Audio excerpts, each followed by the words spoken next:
కార్తీక పూర్ణిమ తర్వాత వచ్చే కృష్ణపక్ష ఏకాదశిని ఉత్పన్న ఏకాదశి అంటారు. ఇది పరమ ఏకాదశి తర్వాత వచ్చే ఏకాదశి. ఈ ఉత్పన్న ఏకాదశి శ్రీ మహావిష్ణువుకు అత్యంత ప్రీతికరమైన తిథి. ఉపవాసములు ఆచరించవలసిన ముఖ్యమైన ఏకాదశి ఈ ఉత్పన్న ఏకాదశి. శ్రీ మహావిష్ణువు యొక్క శక్తి స్వరూపములను తెలిపే ఏకాదశులలో ఇది చాలా ప్రత్యేకమైనది. ముర అనబడే రాక్షసుని శ్రీ మహావిష్ణువు సంహరించే సందర్భంలో ఆయన నుంచి ఒక శక్తి ఉద్భవించి రాక్షసుడైన మురను సంహరించింది. అప్పుడు విష్ణువు సంతసించి ఆమెకు ఏకాదశి అని నామధేయం చేశాడు. సప్తమాతృకులలో ఒక స్వరూపమైన వైష్ణవీదేవి విష్ణువు నుంచి ఉద్భవించిన శక్తి స్వరూపములలో ఒకటి. అందువల్ల ఉత్పన్న ఏకాదశి తిథి యొక్క జయంతిగా భావిస్తారు. ఈ రోజు ఉపవాసం తప్పనిసరిగా చేయవలెను. ఉత్పన్న ఏకాదశి రోజున ఉపవాసం ఉన్న వారి పాపములు హరించబడతాయి.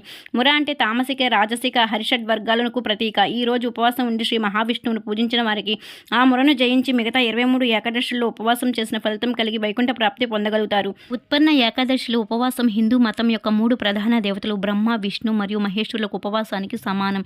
అందువల్ల హిందూ భక్తులు ఉత్పన్న ఏకాదశి వ్రతాన్ని